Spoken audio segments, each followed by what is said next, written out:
Hello friends, welcome back to our channel.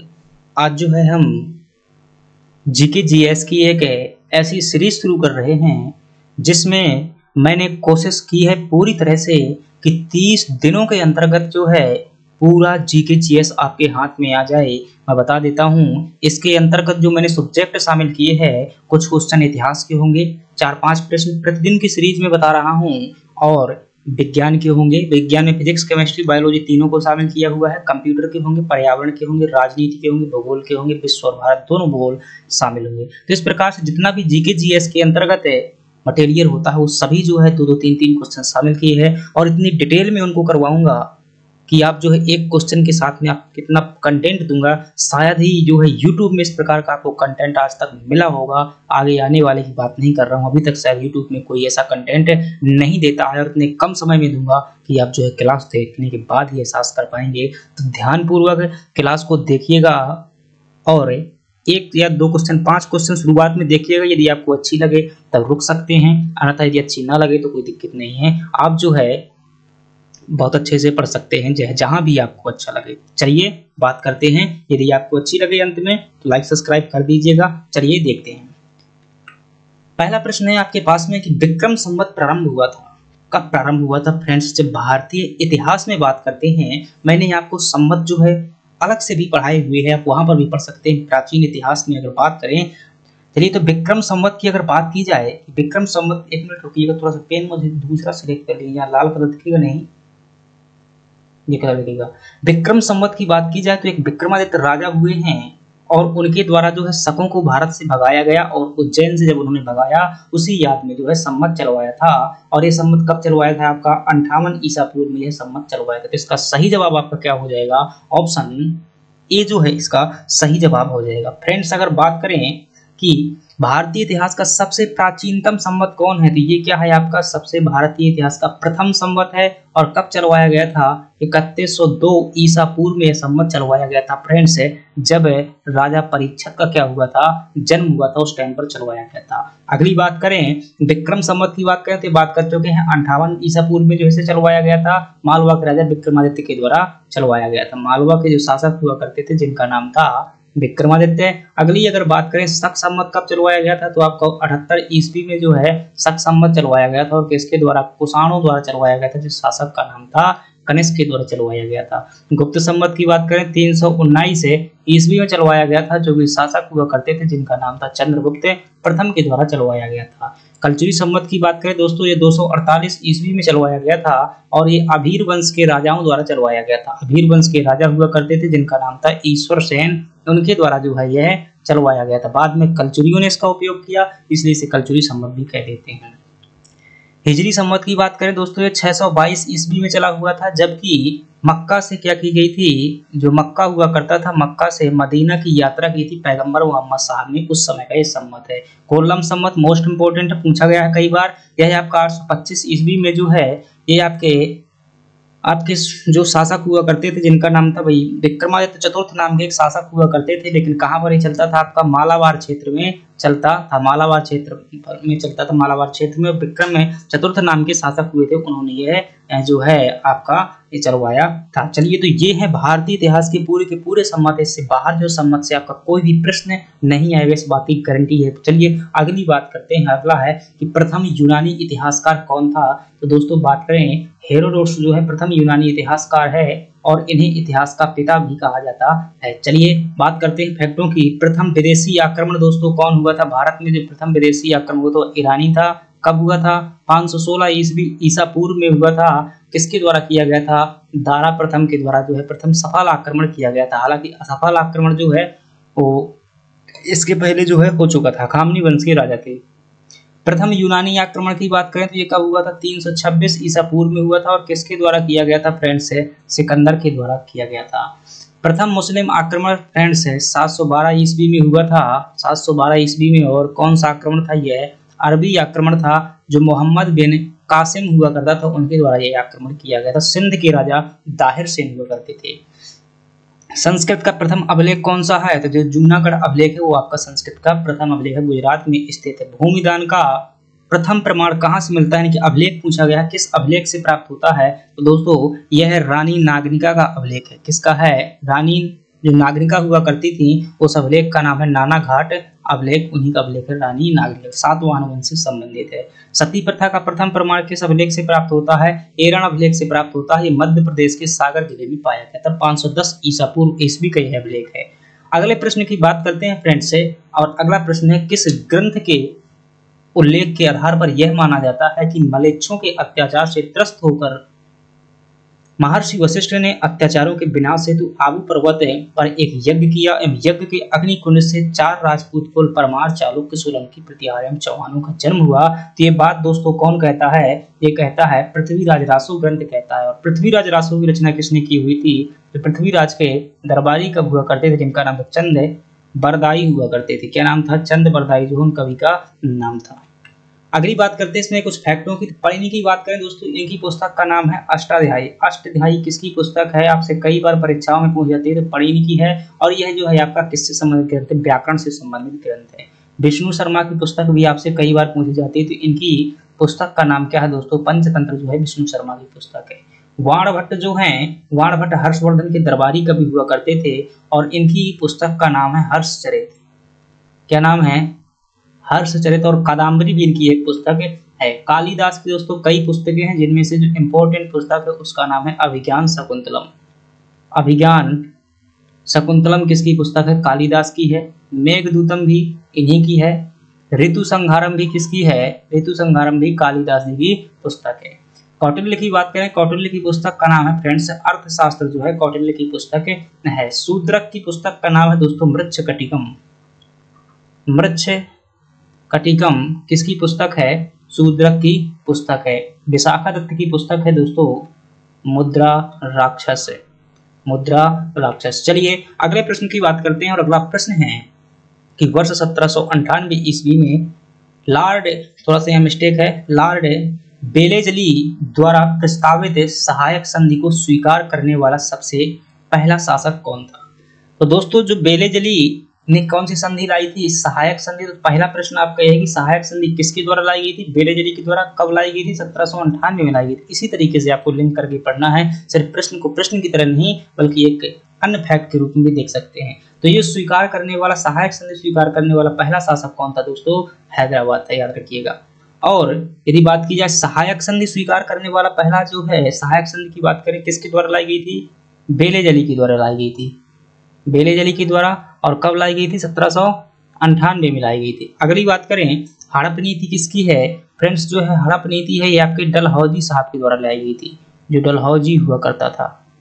1854 के आसपास या 1848 में लाई गई थी। ये आपके 1848 से 54 तक उसके शासन का समय था। 1848 में हड़प नीति लाई गई थी। और हड़प नीति के तहत जिस राज्य को पहली बार विलय किया गया था वो कौन था, सतारा था। क्या था भाई, सतारा। सतारा राज्य हुआ करता था, महाराष्ट्र में पड़ता है। अगली बात करें कि अमृतसर की संधि दोस्तों ये कब हुई थी, आपकी 1909 में हुई थी। और राजा रणधीर सिंह, जो रणजीत सिंह हुआ करते थे, और मैटकॉप है अंग्रेज प्लस रणजीत सिंह के साथ में यह संधि हुई थी। अगली बात की जाए इलाहाबाद की संधि दोस्तों ये कब हुई थी, तो इलाहाबाद की संधि की दोस्तों बात की जाए तो ये हुई थी आपकी 1765 ईस्वी में हुई थी। कब हुई थी, 1765 में हुई थी। और इस संधि की जो बक्सर के युद्ध के बाद यह संधि हुई थी। चलिए अगली बात करते हैं पुरंदर की संधि कब हुई थी, यह भी आपकी 1765 में ही हुई थी। और यह किसके बीच में हुई थी, यह जो है आपके जो क्या नाम था भाई उनका, शिवाजी, छत्रपति शिवाजी। हालांकि छत्रपति नहीं बने थे पहले, छत्रपति जो औरंगजेब के प्रतिनिधि राजा थे जिनका नाम था राजा जयसिंह, उनके मध्य में यह संधि हुई थी।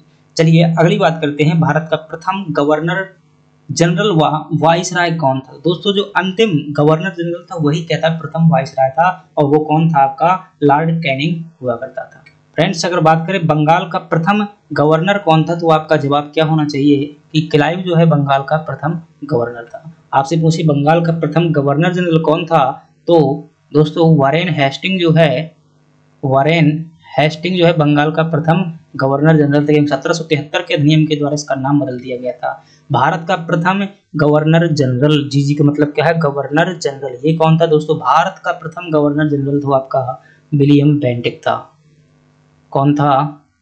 विलियम बेंटिक था। अगर बात की जाए भारत का पहला वायसराय कौन था, तो आपने अभी पढ़ा, कैनिंग जो है भारत का प्रथम वायसराय था। अंतिम वायसराय कौन था दोस्तों? तो अंग्रेज की अगर बात करें कि अंतिम अंग्रेज वायसराय कौन था, तो वो माउंटबेटन था। और प्रथम भारतीय गवर्नर जनरल की बात करें, प्रथम भारतीय गवर्नर जनरल कौन थे, तो आपके राजगोपालाचारी साहब जो है अंतिम ये बने हुए थे। राजगोपालाचारी जो है गवर्नर जनरल बने थे। तो ये प्रश्न दोस्तों, एक प्रश्न के साथ में इतने फैक्ट जो करवाए जाते हैं, क्या आपको ये अच्छा लग रहा है? तो जरूर बताना है आप कमेंट बॉक्स में, और इसी प्रकार से आनंद लीजिएगा। यकीन मानिए 30 दिन का जो मैंने सीरीज चलाई है, इसमें पूरा जीके खलास होगा। याद रखिएगा, कई बार रिवीजन करवा दूंगा। ये वो फैक्ट हैं जो परीक्षा में बार बार पूछे जा रहे हैं। चलिए, 1857 के समय वायसराय कौन था, तो वो भी दोस्तों कैनिंग जो है 1857 के समय पर वायसराय हुआ करता था। निम्नलिखित में से कौन विश्व की सबसे बड़ी झील है? अगर बात करें विश्व की सबसे बड़ी झील कौन है दोस्तों, सबसे बड़ी झील की बात की जाए, कोई ये ना देखते हुए कि भाई मीठे पानी की है खारे पानी की, अगर ऐसा पूछे सबसे बड़ी झील है तो क्या बताएंगे आप? कैस्पियन सागर। आपसे पूछे खारे पानी की सबसे बड़ी झील कौन है, तो वो भी आपकी कौन सी होगी? कैस्पियन सागर ही होगी। आपसे पूछे मीठे पानी की सबसे बड़ी झील कौन है, तो आपका जवाब क्या होगा? सुपीरियर झील होगा, जो कि अमेरिका में स्थित है। सबसे गहरी झील कौन सी है, तो आप क्या बताएंगे? बैकाल झील जो है सबसे गहरी झील, जो कि रूस में स्थित है। सबसे खारी झील कौन सी है दोस्तों? वॉन झील सबसे खारी झील है, जो कि तुर्की में स्थित है। सबसे लंबी झील कौन है, तो टांगानिका झील, जो कि अफ्रीका में स्थित है, वो कहा है टांगानिका झील सबसे लंबी झील है। सबसे ऊंची झील कौन सी है? टीटीकाका जो है सबसे ऊंची झील है, जो कि बोलीविया देश में स्थित है। अगले प्रश्न की बात करें, विश्व की सबसे बड़ी मीठे पानी की झील है, तो अभी तो हमने भाई बात की थी, कौन? सुपीरियर झील जो है सबसे मीठे पानी की झील है। तो फ्रेंड्स, ये अमेरिका का महाद्वीप है, इसमें जो है 5 झीलें और हैं। यहाँ से प्रश्न पूछा जाता है, तो ये कौन सी है आपकी? ये ऊपर का देश कौन सा है? ये आपका कनाडा है, और ये आपका कौन है? यूएसए है। तो इनके मध्य में जो है 5 झीलें पाई जाती हैं। एक झील है आपकी जो पहले मैंने बताई हुई है, वो कौन सी है आपकी? सुपीरियर है। और ये कौन सी है? ये आपकी मिशिगन है। और ये कौन सी है? सुपीरियर हो जाएगी, मिशिगन हो जाएगी, ये आपकी ह्यूरन झील है, ह्यूरन।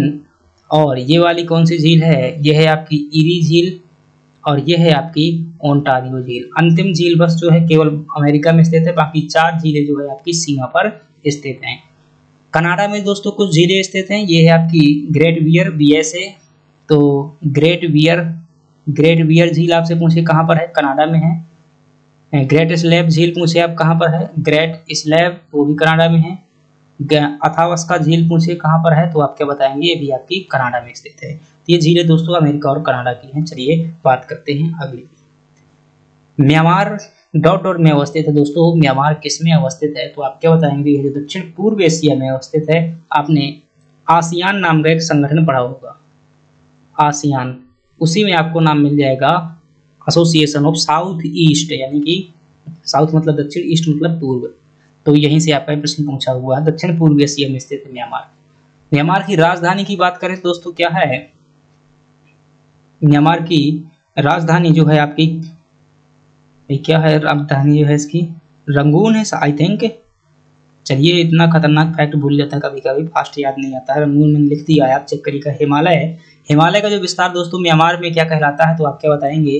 अराकानियोमा जो है म्यांमार का, हिमालय का विस्तार म्यांमार में क्या कहलाता है? अराकानियोमा कहलाता है। आपसे पूछे रंगून जेल कहाँ पर स्थित है, तो रंगून जेल भी कहाँ पर स्थित है? म्यांमार में स्थित है। बहादुर शाह जो किस अधिनियम के द्वारा दोस्तों म्यांमार को अलग कर दिया गया था? म्यांमार के प्रशासन को भारत शासन अधिनियम 1935 के माध्यम से अलग कर दिया गया था। आपसे पूछे बहादुर शाह जफर जो हुआ करते थे, उनकी मौत कहाँ पर हुई थी, कहाँ फांसी मिली थी? वहीं रंगून जेल भेजा गया था, वहीं पर उनकी क्या हो गई थी? मौत हो गई थी। भाई फांसी नहीं मिली थी, शायद मौत हुई थी, तो ऐसा लिखिएगा मृत्यु लिखिएगा। चलिए अगली बात करते हैं। इंडियन स्टैंडर्ड टाइम और ग्रीनविच मीन टाइम के बीच में कितना अंतर है? दोस्तों हम जानते हैं कि देशांतर के माध्यम से क्या करते हैं? समय डिसाइड करते हैं। तो जो 0 डिग्री देशांतर है उसे क्या कहते हैं? ग्रीनविच मीन टाइम कहते हैं। और जो भारत का समय देशांतर है वो कितना है आपका? 82 डिग्री 30 है। कितना है? 82 डिग्री 30 पूर्वी देशांतर। अब इनके बीच में कितना अंतर है, प्रश्न ये पूछा है। तो इसका सही जवाब है 5.5 घंटा, जो है इसका सही जवाब है, यानी 5 घंटा 30 मिनट। चलिए बात करते हैं कि अंतरराष्ट्रीय तिथि रेखा किसे कहा जाता है। जो दोस्तों 180 डिग्री देशांतर है, 180 डिग्री देशांतर को क्या कहते हैं? अंतरराष्ट्रीय तिथि रेखा कहा जाता है। अंतरराष्ट्रीय समय रेखा किसे कहते हैं? तो 0 डिग्री जो देशांतर है उसे क्या कहते हैं? अंतरराष्ट्रीय समय रेखा कहा जाता है। भारतीय मानक समय रेखा किसे कहते हैं? तो 82 डिग्री 30 जो पूर्वी देशांतर है उसे क्या कहते हैं? भारतीय मानक समय रेखा कहते हैं। भूमध्य रेखा किसे कहते हैं? तो 0 डिग्री जो अक्षांश है दोस्तों उसे क्या कहते हैं? भूमध्य रेखा कहते हैं। कर्क रेखा किसे कहते हैं? तो जो 23.5 डिग्री उत्तरी अक्षांश है उसे क्या कहते हैं? कर्क रेखा कहते हैं। मकर रेखा किसे कहते हैं? जो 23.5 डिग्री आपका दक्षिणी अक्षांश है उसे क्या कहते हैं? आपका मकर रेखा कहते हैं। 49 डिग्री दोस्तों पूछा जाए अक्षांश रेखा तो ये यूएसए और कनाडा को क्या करती है? विभाजित करती है। यूएसए और कनाडा को विभाजित करती है। 38 डिग्री अक्षांश रेखा उत्तर व दक्षिण कोरिया को विभाजित करती है। तो ये सभी रेखाओं संबंधी आपके प्रश्न हो गए, बार बार पूछे जाने वाले प्रश्न हैं। चलिए अगली बात करते हैं, भारत की तटरेखा की लंबाई कितनी है? फ्रेंड्स अगर बात करें भारत की तटरेखा की लंबाई, तो भारत की तटरेखा की जो लंबाई है आपकी, भाई पूरी लंबाई की बात करें तो 75 से 16 किलोमीटर है, लेकिन यहाँ पर नहीं दिया हुआ है तो ये आपकी 6100 किलोमीटर की क्या हो जाएगी? सही हो जाएगी। लेकिन ये किसकी लंबाई है? सिर्फ राज्यों बस की लंबाई है, ध्यान रखिएगा। और टोटल लंबाई कितनी है? टोटल लंबाई है 7516 किलोमीटर जो है टोटल लंबाई है। इसमें द्वीपों की सीमा भी शामिल हो जाती है, 1400 द्वीपों की है। भारत की कुल सीमा कितनी है दोस्तों? अगर कुल सीमा की बात करें कि भारत की पूरी अंतरराष्ट्रीय सीमा कितनी है, तो ये लगभग है आपकी 24,000 किलोमीटर क्या है? भारत की कुल सीमा है। भारत की कुल तटीय सीमा कितनी है? तो आप क्या बताएंगे कि 7516 किलोमीटर जो है भारत की तटीय सीमा है, 0.14 है, ऐसे लिख सकते हैं। राज्यों की तटीय सीमा कितनी है? तो 6100 किलोमीटर जो है राज्यों की तटीय सीमा है। द्वीपों की तटीय सीमा कितनी है? तो आप क्या बताएंगे? 1416.14 किलोमीटर है। कुल तटीय राज्य कितने हैं? तो दोस्तों भारत के कुल तटीय राज्य कितने हैं? 9 हैं। सबसे लंबी तटरेखा किस राज्य की है? तो आप क्या बताएंगे? गुजरात की जो है सबसे लंबी तटरेखा है। सबसे छोटी तटरेखा किसकी है? तो आप क्या बताएंगे? गोवा की सबसे छोटी तटरेखा है। जल और स्थल, ऐसे राज्य जो जल सीमा और स्थल सीमा दोनों को स्पर्श करते हैं वो कौन से हैं? एक तो आपका राजस्थान है और एक कौन है? आपका वेस्ट बंगाल है।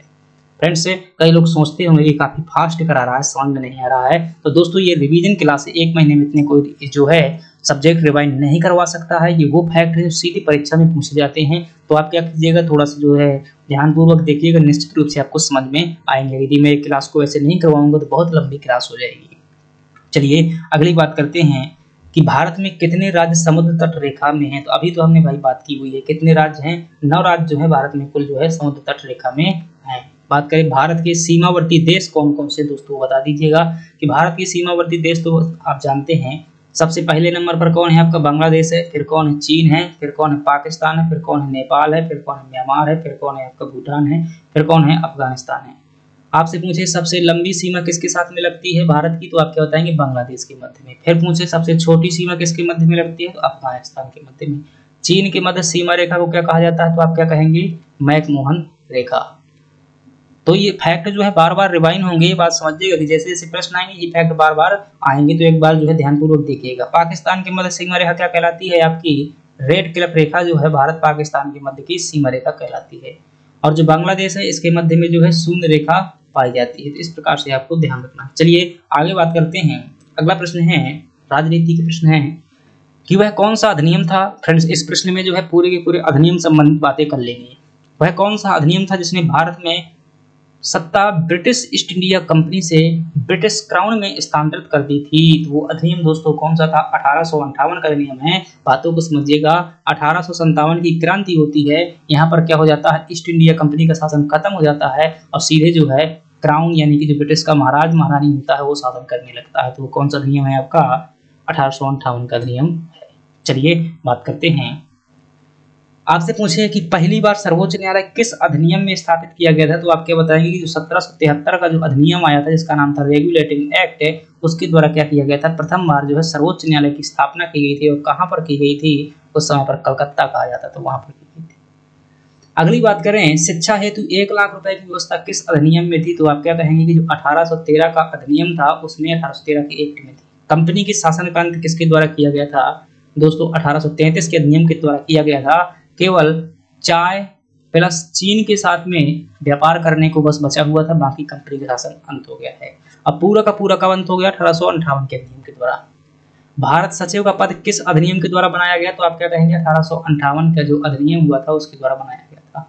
पहली बार आरक्षण की व्यवस्था किस अधिनियम में थी? तो 1909 में जो है मार्ले मिंटो सुधार आया हुआ था। क्या आया हुआ था? मार्ले मिंटो सुधार आया हुआ था, उसमें जो इसकी व्यवस्था की गई थी। मुसलमानों को जो है 5% सीटें इसमें आरक्षित की गई थी। प्रांतों में द्वैत शासन अधिनियम किसके द्वारा लाया गया था? तो आप क्या बताएंगे 1919 के अधिनियम के माध्यम से प्रांतों में द्वैत शासन लगाया गया था। लोक सेवा आयोग जो ये भी आपका 1919 के अधिनियम में हो जाएगा। 1919 लिखा है भाई। संघ की अवधारणा किस अधिनियम में आती है? तो 1935 के अधिनियम में आती है। काला कानून किसे कहा जाता है? जो दोस्तों रोलेक्ट एक्ट आया हुआ था, रोलेक्ट एक्ट है, इसे जो है मोतीलाल नेहरू ने काला कानून कहा था, 1919 का है। इसी कारण जलियांवाला बाग हत्याकांड हुआ था। भारतीय स्वतंत्रता अधिनियम कब आया था दोस्तों? 1947 में आया था, लेकिन याद रखिएगा 3 जून को जो है इसे 3 जून को जो है किया गया था। प्रश्न आ चुका है। अगली बात करते हैं, संघीय प्रणाली का पहला प्रयास भारत सरकार द्वारा किस अधिनियम द्वारा किया गया था? तो अभी बात की हुई है 1935 के अधिनियम में जो द्वारा किया गया था। बात करें मार्ले मिंटो सुधार किसे कहा जाता है? तो दोस्तों 1909 का अधिनियम तो उसे मार्ले मिंटो सुधार कहा जाता है, क्योंकि मार्ले थोड़ा सा ऐसा लिखेंगे, मार्ले जो मार्ले थे उस टाइम पर क्या थे? गवर्नर जनरल थे भारत के, या यूमानी भारत सचिव थे, सॉरी भारत सचिव थे, और मिंटो कौन थे? गवर्नर जनरल थे। दोनों को नाम पर कर दिया कैसे? मार्ले मिंटो सुधार। इसी के द्वारा पहली बार आरक्षण दिया गया था। मॉन्टेग्यू चेम्सफोर्ड सुधार किसे कहा जाता है? तो जो 1919 का अधिनियम था उसे क्या कहते हैं? मॉन्टेग्यू चेम्सफोर्ड सुधार कहते हैं। मॉन्टेग्यू जो है भारत सचिव थे और चेम्सफोर्ड क्या थे? गवर्नर जनरल थे। प्रांतीय स्वायत्तता किस अधिनियम की विशेषता है? दोस्तों ये 1919 के अधिनियम की विशेषता है। वाइसराय का पद किस अधिनियम द्वारा बनाया गया था? तो आप क्या बताएंगे 1858 के अधिनियम द्वारा बनाया गया था। बंगाल का गवर्नर जनरल पहले क्या हुआ करता था? बंगाल का गवर्नर हुआ करता था, लेकिन किस अधिनियम के माध्यम से उसका नाम बदल करके गवर्नर जनरल कर दिया गया? कहाँ का? बंगाल का। समझिएगा ध्यान से। तो गवर्नर जनरल 1773 के अधिनियम के द्वारा कर दिया गया था। भारत का गवर्नर जनरल किस अधिनियम के द्वारा नाम बना था? तो ये 1828 में अधिनियम आया हुआ था, जो पहले भारत का मतलब बंगाल का गवर्नर जनरल जो अंतिम था वही क्या बन गया? भारत का गवर्नर जनरल बन गया। तो इस प्रकार से आपको ध्यान रखना। चलिए अगली बात करते हैं। खैर कमेंट बॉक्स में जरूर बताइएगा आपको किसी प्रकार की कोई परेशानी हो रही है क्लास से संबंधित, जरूर बताइएगा, ताकि मैं अगले पहली क्लास से मुझे भाई पता नहीं चलता कि क्या दिक्कत है। अगर आप लोग कमेंट करेंगे, कमेंट में बताएंगे कि लाइव आना है, तो लाइव में जो है ज़्यादा अच्छा रहता है भाई। वहाँ पर जो है प्रश्न में कोई कमी हो तो वो पता चलती रहती है। किस अधिनियम की प्रमुख विशेषता थी? विशेषता प्रांतीय स्वायत्तता थी। तो भाई किसकी थी? ये 1919 के अधिनियम की थी। भारत में सचिव का पद किसके द्वारा निर्मित किया गया था? तो दोस्तों भारत सचिव का पद, अभी ये भी बात की हुई है, 1858 के अधिनियम द्वारा जो है निर्मित किया गया था। भारतीय अर्थव्यवस्था कैसी है? फ्रेंड्स से समझिएगा ध्यान से कि जब भारत क्या हुआ? आजाद हुआ। आजाद कब हुआ? 1947 में जो है भारत क्या हुआ? आजाद हुआ। इस समय पर पूरे दुनिया में जो है 2 प्रकार के गुट हुआ करते थे। कैसे होते थे? 2 प्रकार के गुट। एक पूंजीवादी गुट हुआ करता था, जो कि अमेरिका के फॉलोअर थे वो कैसे थे? पूंजीवादी हुआ करते थे। जो रूस के फॉलोअर थे वो कैसे हुआ करते थे? समाजवादी हुआ करते थे। जो कि भारत तो क्या था? हमेशा से दोनों का फॉलोअर रहा है, इसलिए भारत ने पूंजीवाद को भी अपना लिया और समाजवाद को अपना लिया। इस प्रकार से भारत की अर्थव्यवस्था कैसी बनी? मिश्रित अर्थव्यवस्था बनी। मिश्रित अर्थव्यवस्था बनी। तो आपका सही जवाब क्या हो जाएगा? मिश्रित अर्थव्यवस्था, डी हो जाएगा। पूंजीवादी अर्थव्यवस्था दोस्तों क्या होती है? जहां पर देश की संपत्ति पर क्या होता है, यानी कि व्यापारी कहते हैं भाई, निजी लोगों का जो मतलब अधिकार होता है। बड़ी बड़ी कंपनी होती है, सब किसकी होती है? निजी लोगों की। समाजवादी वह होती है जहाँ पर सब कुछ क्या होता है? सरकारी होता है, चाहे उद्योग हो, चाहे दुकानें हो, चाहे कुछ भी हो। और मिश्रित में क्या है कि वहां पर सरकारी भी होती है, प्राइवेट भी होती है, जैसे कि भारत। एक सेकंड भाई, पानी नहीं आ रहा।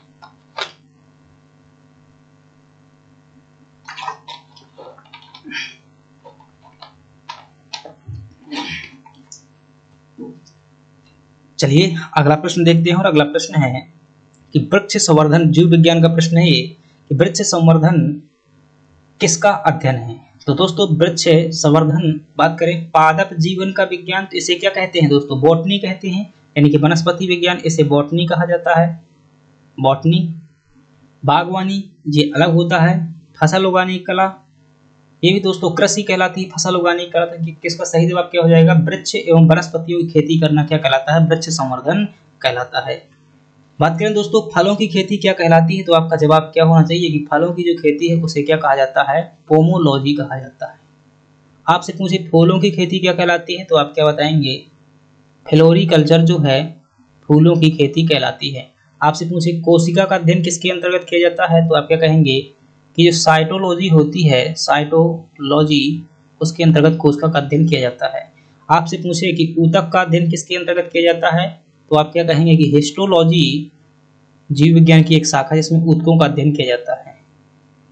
आपसे पूछे सूक्ष्म जीवों का अध्ययन किसके अंतर्गत किया जाता है, तो आप क्या बताएंगे कि माइक्रोबायोलॉजी, माइक्रोबायोलॉजी में जो है सूक्ष्म जीवों का अध्ययन करते हैं। और आपसे पूछे, भाई बहुत सी हैं अभी फटाफट ध्यान नहीं आई, खैर रहने दीजिए। अगली बात करते हैं कि बैक्टीरिया में पाया जाने वाला प्रकाश संश्लेषी आश्रय क्या कहलाता है। मतलब दोस्तों जैसे ही हम बात करते हैं, यहाँ पर समझिए, बाद में इसे मिटा देंगे भाई, मिटाएंगे नहीं, आपने कहाँ से मिटेंगे, यूँ समझ लीजिए कि मतलब आपने सुना होगा स्वयंपोषी होते हैं। क्या होते हैं, स्वयंपोषी जीव सुने होंगे। और ये स्वयंपोषी जो मतलब अपना भोजन स्वयं बनाते हो क्या कहलाते हैं, स्वयंपोषी जीव कहलाते हैं। ये दो होते हैं दोस्तों, एक तो होते हैं पादप जो प्रकाश संश्लेषण की क्रिया द्वारा अपना भोजन बनाते हैं, किसके द्वारा, प्रकाश संश्लेषण की क्रिया द्वारा।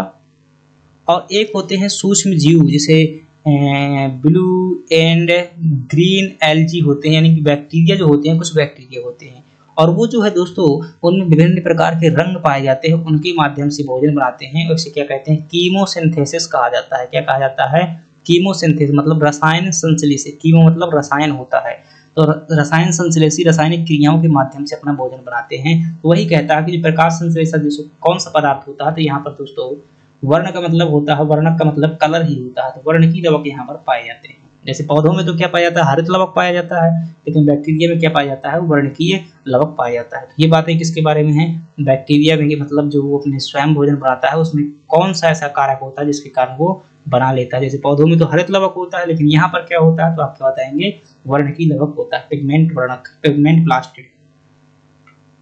आपसे पूछे कि जीवाणु की खोज किसने की थी, तो आपका जवाब क्या होना चाहिए, इवानोविस्की वायरस का है। जीवाणु की खोज किसने की थी, तो आप क्या बताएंगे, लुई पास्चर ने की हुई थी। किसने की थी, लुई पास्चर द्वारा जो है जीवाणु की खोज की गई थी। जीवाणु भोजी दोस्तों क्या है, याद रखिएगा, जीवाणु भोजी जो है एक प्रकार का वायरस है। क्या है, जीवाणु भोजी एक प्रकार का वायरस है जो गंगा नदी में पाया जाता है, या गंदे पदार्थों को खाता है, यही कारण है गंगा का पानी कभी खराब नहीं होता है।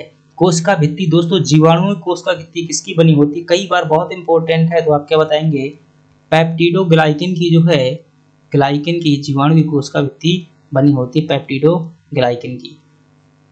आपसे पूछे फ्लैजिला क्या होता है, दोस्तों जीवाणु जैसे इस प्रकार का जीवाणु है, उसकी पूंछ जैसी एक संरचना होती है, उसे क्या कहते हैं, फ्लैजिला कहते हैं, फ्लैजिला, फ्लैजिला कहते हैं। और इसमें जो है दोस्तों ये किसमें गति में सहायक होता है, जीवाणुओं की गति में क्या होता है, ये आपका सहायक होता है।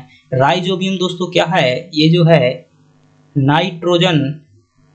नाइट्रोजन को स्थिरीकरण करने वाला बैक्टीरिया है, जो कि किसमें पाया जाता है, दाल वाले पौधों में पाया जाता है, चना वगैरह में। कीमोसिंथेसिस क्या है, रसायन संश्लेषण है दोस्तों, रसायन संश्लेषण। तो इसका उपयोग करके ही बैक्टीरिया अपना भोजन स्वयं बनाते हैं, रसायन संश्लेषण कहा जाता है, कीमोसिंथेसिस। चलिए अगली बात करते हैं, कार्य का मात्रक क्या है, तो दोस्तों कार्य का जो ऐसा ही मात्रक होता है वो क्या होता है, जूल होता है। क्या होता है, कार्य का ऐसा ही मात्रक जूल होता है। बात करें न्यूटन किसका मात्रक है, तो आपका जवाब क्या होगा कि बल का जो मात्रक होता है वो न्यूटन है। डाइन किसका मात्रक है, ये भी दोस्तों बल का ही मात्रक है, लेकिन ये कैसा मात्रक है, CGS मात्रक है। अर्घ किसका मात्रक है, अर्घ ये आपका कार्य का मात्रक है, लेकिन ध्यान रखिएगा ऐसा ही मात्रक नहीं, ये क्या है आपका CGS मात्रक है।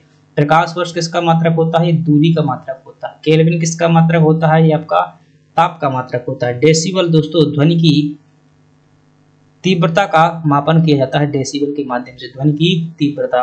ओम किसका मात्रक है, ये आपका प्रतिरोध का मात्रक है, जो ओम है। चलिए अगले प्रश्न की बात करते हैं, निम्न में यौगिक कौन है दोस्तों, यौगिक कौन है, तो आपका जवाब होगा दोस्तों यौगिक कौन सा है, पारा जो है आपका एक Hg होता है, ये आपका क्या है, तत्व है।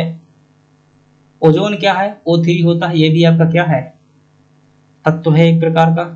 वायु क्या है दोस्तों, ये एक प्रकार का मिश्रण होता है। और अमोनिया क्या है आपका, अमोनिया जो कि NH3 बोलते हैं, ये क्या है आपका यौगिक है। तो यौगिक क्या होता है फ्रेंड्स है, समझिएगा। आपने पदार्थ देखा होगा, क्या देखा होगा, पदार्थ है। कोई भी दुनिया का प्रत्येक चीज जो क्या है वो पदार्थ है। पदार्थ का दोस्तों दो प्रकार से क्या करते हैं, बांटते हैं। कितने प्रकार से बांटते हैं, दो प्रकार से। एक बांटते हैं रासायनिक आधार पर, रासायनिक आधार पर, और एक बांटते हैं इसे भौतिक आधार पर। क्या बांटा जाता है, भौतिक आधार पर। तो जब इसे भौतिक आधार पर बांटते हैं तो इसमें कौन कौन से होते हैं, आपका ठोस होता है, दूसरा क्या होता है, द्रव होता है, और तीसरा क्या होता है, गैस होता है।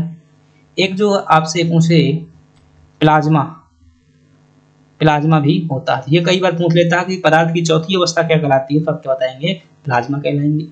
और जो रासायनिक आधार पर जब पदार्थ को बांटते हैं तो इसमें दोस्तों आपका क्या होता है, तत्व होता है, और क्या होता है, यौगिक होता है, यौगिक होता है, और क्या होता है, मिश्रण होता है।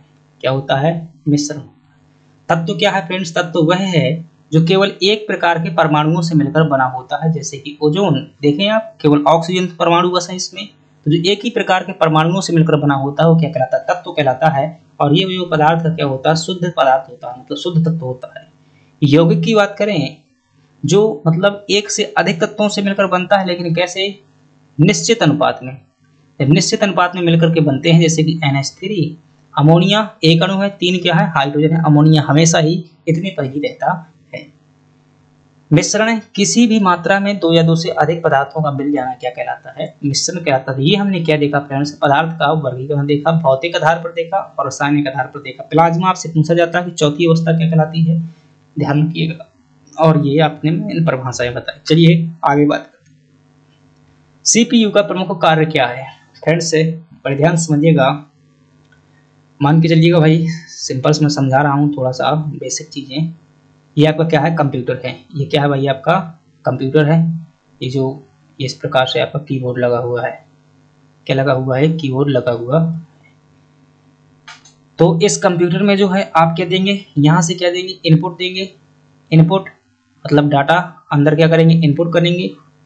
और बाहर जो आपका यहाँ पर दिखाई देगा, ये क्या कहलाता है, कंप्यूटर का डेस्कटॉप कहलाता है। डेस्कटॉप, डेस्कटॉप कहलाता है। डेस्कटॉप यहाँ पर जो दिखाई देता है वो डेस्कटॉप होता है। किसके रूप में आता है, आउटपुट के रूप में आता है। लेकिन यहाँ से हमने जो चीज डाली और यहाँ पर स्क्रीन में हमें आउटपुट के रूप में दिख गया फ्रेंड्स, यहाँ पर एक मशीन लगी होती है कंप्यूटर में, वो क्या करती है, उसे प्रोसेस करती है। आपने लिखा यहाँ पर कीबोर्ड में भाई कि मतलब कुछ भी सर्च कर रहे हैं, भारत के राष्ट्रपति कौन है, तो आप ही कंप्यूटर पता है हिंदी भाषा समझता है या नहीं समझता है, तो यहाँ पर एक ट्रांसलेटर लगा होता है। और वह जो है आप जो कुछ भी लिखते हैं तो 0101 में बदलता है, यानी कि ये बाइनरी लैंग्वेज में बदलता है। और वो सब प्रोसेस होने के बाद में अंत में आपके सामने जो परिणाम यहाँ स्क्रीन में शो होने लगता है।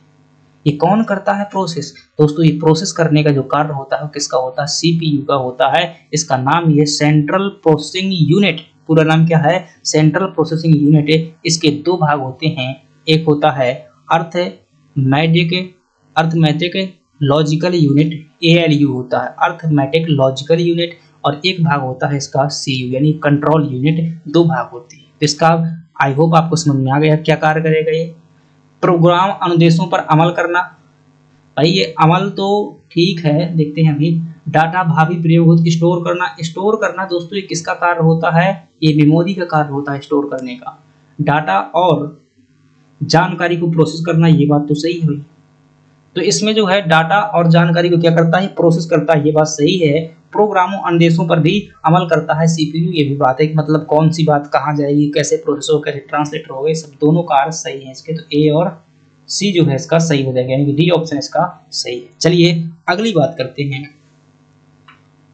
संयुक्त राज्य अमेरिका का राष्ट्रीय खेल क्या है फ्रेंड्स, अमेरिका का राष्ट्रीय खेल पूछा गया है। तो अमेरिका का जो राष्ट्रीय खेल बेसबॉल है। ये सिर्फ अमेरिका का नहीं, कनाडा का भी जो आपका, सॉरी वहां का शायद आइस हॉकी है कनाडा का। तो ये कहा भाई, यही से याद रखिएगा। अमेरिका का खेल क्या है आपका, बेसबॉल है। पाकिस्तान का पूछे तो दोस्तों पाकिस्तान का वही है जो हमारे भारत का राष्ट्रीय खेल है, वो क्या है, हॉकी है। भूटान का राष्ट्रीय खेल पूछे तो आप क्या बताएंगे, तीरंदाज जो है यहाँ का राष्ट्रीय खेल है भूटान का। कनाडा का पूछे तो आप क्या बताएंगे, आइस हॉकी जो है यहाँ क्या है, कनाडा का राष्ट्रीय खेल है। भारत का पूछे तो आप तो जानते ही हैं, भारत का हॉकी हो जाएगा। इंग्लैंड का पूछे तो आप क्या बताएंगे? क्रिकेट बताएंगे। हंगरी का पूछे तो हंगरी का दोस्तों हो जाएगा आपका जो वाटर पोलो है आपका, हंगरी का क्या हो जाएगा? वाटर पोलो हो जाएगा। वाटर पोलो कहाँ का है? हंगरी का है। और अर्जेंटीना क्या हो जाएगा फ्रेंड्स? पोलो जो है आपका अर्जेंटीना का हो जाएगा। चलिए अगले फैक्ट की बात करते हैं। अगला है कि नाबार्ड का पूरा नाम क्या है? तो पहली बात ध्यान रखिएगा दोस्तों, नाबार्ड क्या है? एक प्रकार का बैंक है। क्या है ये? एक प्रकार का बैंक है जिसकी स्थापना कब की गई थी? 1982 में की गई थी। किसके लिए? कृषि को जो है विकास करने के लिए और कृषि के लिए पैसा उपलब्ध करवाने के लिए किसानों को इसके लिए की गई थी। इसका पूरा नाम क्या होता है? National bank for agriculture and resources development. ये भाई गलत है, रिसोर्सेज नहीं होता है, national bank for agriculture and rural development, ये सही है। रूरल मतलब ग्रामीण होता है, तो राष्ट्रीय कृषि विकास और ग्रामीण बैंक इसका पूरा। नेशनल बैंक फॉर एशियन ये गलत है। National bank for agri related ये गलत है। तो ये आपका बी ऑप्शन जो है क्या हो जाएगा? सही हो जाएगा। मैंने इसके बारे में बात की। आपसे पूछे पेन का पूरा नाम क्या होता है? दोस्तों मैं ये पेन जो है अर्थव्यवस्था वाले पेन की बात करता हूँ और इसका पूरा नाम होता है permanent account number. Account number. अगर पर्यावरण वाले की बात की जाए तो वहां पर हो जाएगा प्रॉक्सी एस्टेल नाइट्रेट हो जाएगा। ई नाम पोर्टल का आपने खूब नाम सुना होगा दोस्तों, और इसका पूरा नाम होता है इलेक्ट्रॉनिक नेशनल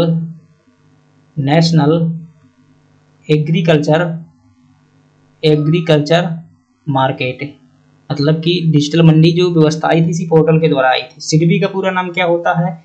इसका पूरा नाम होता है स्मॉल इंडस्ट्रियल भाई क्या लिख रहा है? Small industrial development bank